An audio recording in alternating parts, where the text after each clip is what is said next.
अस्सलाम वालेकुम, मेरा नाम डॉक्टर वैसा ख्वाजा है और मैं कंसल्टेंट चाइल्ड स्पेशलिस्ट हूँ। बहुत सारी माएँ, स्पेशली वो जो न्यू मदर्स हैं, उनके बहुत सारे कंसर्न है रिगार्डिंग बच्चे के फार्मूला फीड से रिलेटेड। तो मैंने सोचा कि इसकी एक वीडियो बनाते हैं। सबसे पहली और सबसे ज़रूरी बात ये है कि जब भी बच्चा पैदा होता है तो हमेशा माँ के साथ लगा के माँ का दूध ही दिया जाना चाहिए।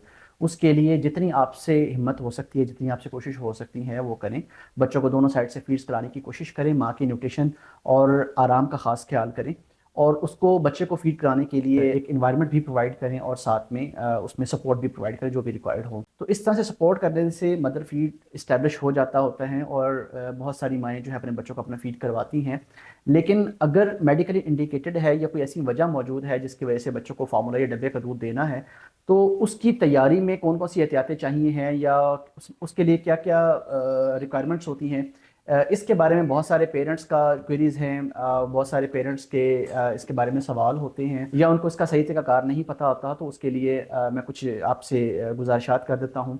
सबसे पहले जो फार्मूला फीड प्रिपेयर करने लगा है तो प्रिपरेशन कैसे करनी है, उसमें कौन कौन सी एहतियातें करनी है। तो उसकी प्रिपरेशन के लिए सबसे ज़रूरी चीज़ है हाइजीन। और हाइजीन में जो फार्मूला फीड बना रहा है उसके दोनों हाथों की सफाई होना ज़रूरी है। कोशिश करें कि बच्चों का फार्मूला जब भी बनाना हो तो अपने हाथों को साबुन के साथ लाजमी हैंड वॉश कर लिया करें। इससे जो हाथों में जरासीम है वो ख़त्म हो जाते हैं। इस तरह जो है वो जो फार्मूला बना रहा है उसके नेल्स कटे हुए होने चाहिए। तो इससे बच्चे का फीडर कंटेमिनेट होने से काफ़ी हद तक महफूज रहता है। इसके अलावा जो फीडर और उसका निप्पल और वो जो इक्विपमेंट जिससे आप फीडर साफ़ करें वो भी साफ़ सुथरा होना ज़रूरी है। जब आपने फीडर बना लेना तो निप्पल को टच नहीं करना और ना ही बोतल के अंदर आपने उंगली या हाथ मारने की कोशिश करनी है। इससे फीडर कंटेमिनेट होता है, इसमें इन्फेक्शन लगती है, लिहाजा बच्चों में भी जरासीम जा सकते हैं। फीडर बनाने के लिए जो पानी का इस्तेमाल किया जाना चाहिए, पानी हमेशा एक रिलायबल सोर्स से लें। कोई फ़िल्टर वाला पानी होना चाहिए। आप घर का जो फ़िल्टर शुदा पानी होता है उसको अगर आप बॉयल करके ठंडा कर लेते हैं तो वही पानी दूध बनाने के लिए काफ़ी होता है। आपको अलग से मिनरल वाटर लेकर दूध बनाने की ज़रूरत नहीं है। अगर मिनरल वाटर इस्तेमाल करना है तो उसमें ये ज़रूर ख़याल रखें कि उसका जो सैल्यूट कंटेंट है वो कम से कम होना चाहिए। जो उसमें मिनरल्स होते हैं उसकी मिकदार कम होनी चाहिए, ताकि अगर डेली बेसिस पे अगर यही रूटीन रखी जाए तो बच्चा अननेसेसरीली बहुत सारे मिनरल्स के साथ एक्सपोज हो सकता है जो कि उसकी गट के लिए सेफ़ नहीं होते।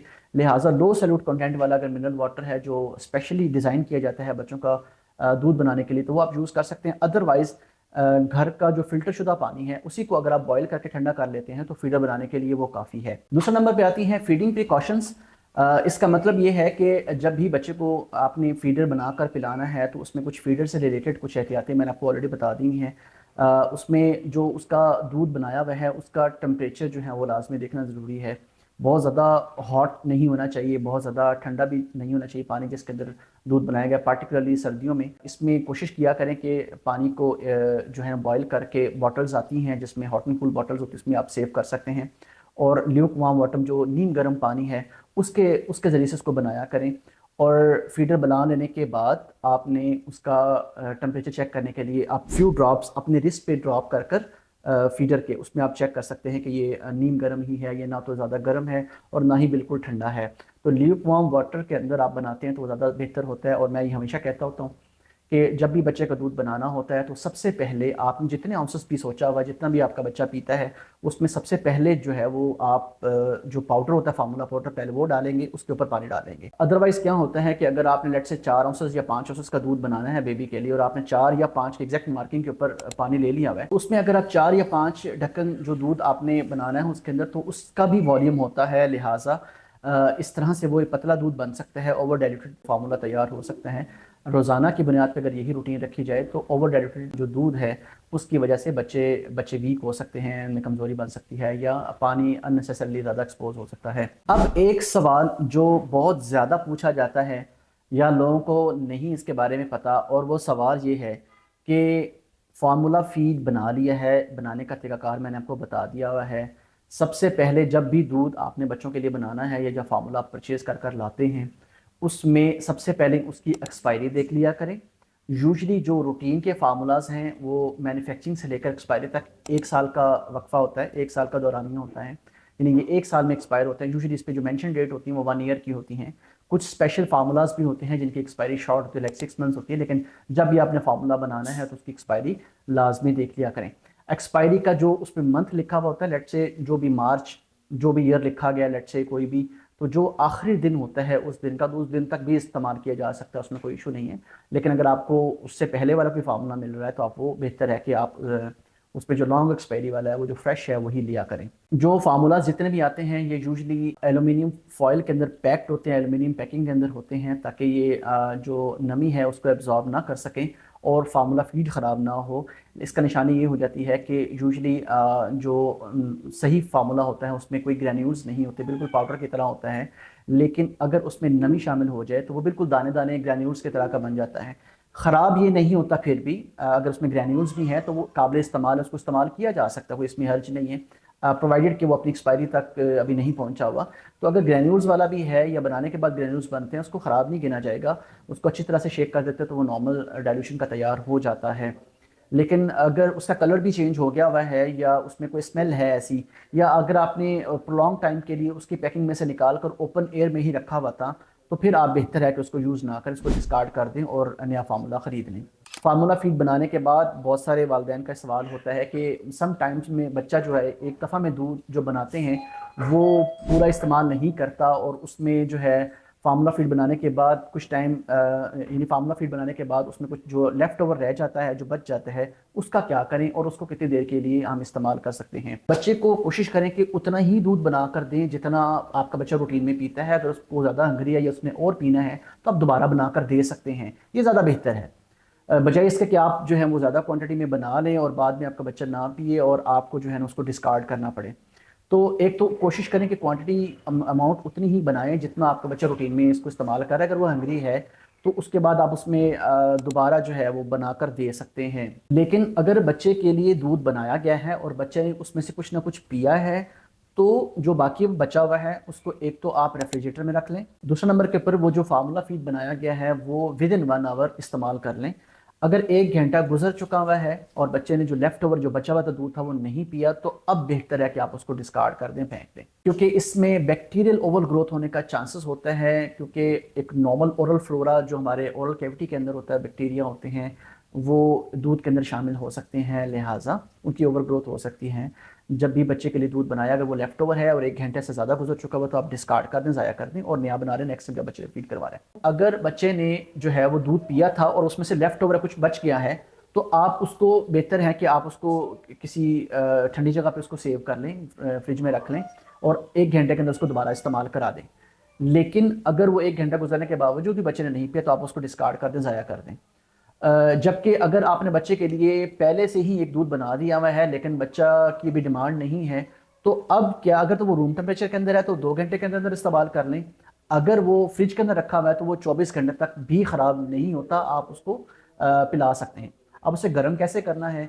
गर्म करने के लिए ज़रूरी है कि आप या तो थाइन टेक्निक, हाथों के ज़रिए से गर्माइश प्रोवाइड करके आप बच्चे को फीड करा सकते हैं, या फिर आप डायरेक्टली उसको हीट ना करें, उसको डायरेक्टली माइक्रोवेव ना करें।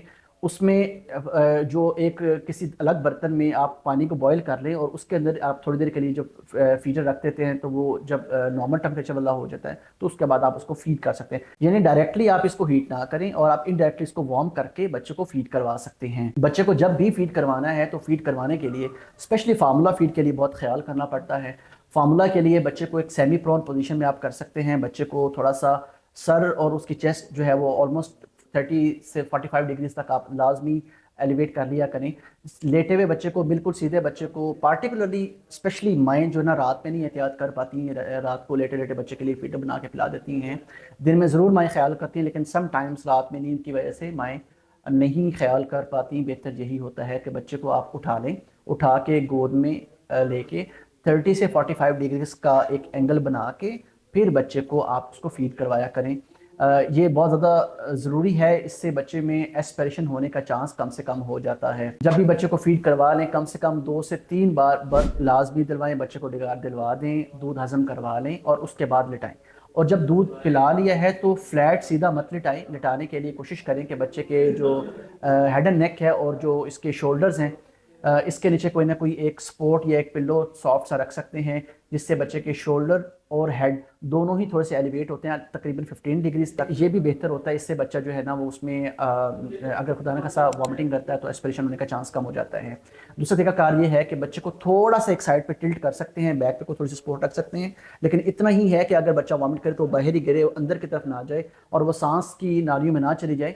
इससे बच्चों में sudden infant death syndrome SIDS का चांस कम हो जाता है। फीड करवा लेने के बाद बच्चे की फीड की टॉलरेंस देखना ज़रूरी है। अब फीड टॉलरेंस से क्या मतलब हुआ, सबसे पहले ये है कि बच्चे को उतनी ही फीड करवाएं जितनी उसकी डिमांड है। आप ओवर फीड करने से अवॉइड करें। ओवर फीड की वजह से बच्चों में वॉमिटिंग्स हो सकती हैं, पेट फूल सकता है और बच्चे में डायरियाज भी हो सकते हैं। तो फीड करवाने के बाद ये किसी हद तक नॉर्मल होता है कि बच्चे की फीड के बाद थोड़ा सा पेट जो है ना वो फुलनेस आती है। डेफिनेटली बच्चे ने फीड लिया हुआ होता है, लेकिन किसी हद तक ये फुलनेस नॉर्मल भी है। लेकिन अगर बहुत ज़्यादा डिस्टेंशन हो जाती है तो ओवर फीड का ख्याल करें। दूसरे नंबर के ऊपर जो है फीडिंग टॉलरेंस के लिए आप उसमें उसकी वॉमिटिंग्स के लिए ज़रूर ख्याल किया करें या एक मार्जिन ज़रूर रखा करें। बच्चे की लेटाते टाइम पोजीशन देखा करें। लेकिन अगर बच्चा हंग्री रह रहा है और हंगर क्यूज़ आ रहे हैं तो हंगर क्यूज़ से मतलब ये है कि लाइक बच्चा फिस्टिंग स्टार्ट कर देता है, माउथिंग स्टार्ट कर देता है, मुंह के एंगल बनाना शुरू करता है किसी एक तरफ या दूसरी तरफ। बच्चा जो है वो अपने लिप्स के ज़रिए से शेप चेंज करता रहता है, जिससे फील होता है कि बच्चा भी फर्दर हंगरी है या बच्चा फीड डिमांड कर रहा है। या इवन फीड करने के बाद बच्चा दोबारा से रोने लग जाता है तो आप दोबारा से फीड बनाकर दे सकते हैं जब तक कि बच्चे की हंगर सेटिस्फाई नहीं हो जाती। फीड सेटिस्फेक्शन के या फुलनेस के आप साइंस दे सकते हैं। लाइक अगर बच्चों को आपने फीड कराया और बच्चा जो है वो मुंह एक तरफ या दूसरी तरफ कर लेता है तो इससे पता होता है कि बच्चा फीड के लिए सेटिस्फाई हो चुका है। या आहिस्ता आहिस्ता उसकी सकिंग कम होने लग जाती है, बच्चा फीड करते हैं तो उसमें सकिंग आहिस्ता आहिस्ता डेक्रीमेंटल होती है, कम होती जाती है। इससे भी अंदाज़ा होता है कि बच्चा फीड के लिए सेटिस्फाई हो चुका हुआ है। या एक्सट्रीम केसेस में अगर फुलनेस के साइंस आ रहे हैं तो बच्चा वॉमिटिंग भी कर सकता है। तीसरे नंबर पे अहम चीज़ होती है कि जो फार्मूला फीड है उसको स्टोर कैसे करें, उसकी स्टोरेज के लिए कौन सी एहतियातें करनी चाहिए। कोशिश करें कि हमेशा किसी ड्राई प्लेस पे रखें जहाँ पे डायरेक्ट सनलाइट का एक्सपोजर ना हो, ये ख्याल करें। और फार्मूला फीड को आप उसकी जो ओरिजिनल पैकिंग है, एल्यूमिनियम वाली पैकिंग है, उसमें से मत निकालिए। और अगर आपने जो उसके डब्बे में से निकाल के एक अलग से एयर टाइट जार में रखना भी है तो एल्यूमिनियम फॉइल समेत रखें, ताकि जो है वो उसमें नमी वगैरह ना जा सके और इससे जो है फार्मूला फीड ख़राब नहीं होता और ज़्यादा टाइम के लिए इसको सेव किया जा सकता है। बाकी इसकी बॉटल की हाइजीन के बारे में लाजमी ख्याल कर लिया करें। और फार्मूला फीड बना लेने के बाद अगर जो बच्चे ने लेफ्ट ओवर कर दिया है तो विद इन 1 आवर इस्तेमाल करा दें। या अगर वो अनजूस दूध है, अभी बच्चे ने पिया ही नहीं है, तो रूम टेम्परेचर पर 2 घंटे और रेफ्रिजरेटर के अंदर पड़ा हुआ है तो ये 24 आवर्स तक भी काबिल इस्तेमाल होता है, इसको इस्तेमाल किया जा सकता है। उम्मीद है कि ये सारी मालूमात आपके लिए बहुत ज़्यादा हेल्पफुल होंगी और बहुत सारे सवालों के आपको जवाब मिल गए होंगे। अगर आप चैनल पे नए हैं और आपने सब्सक्राइब नहीं किया तो सब्सक्राइब और फॉलो लाजमी कर लें ताकि बच्चों की सेहत के मुतल्लिक मालूमाती वीडियोज़ सबसे पहले आपको पहुँचें। अस्सलाम वालेकुम।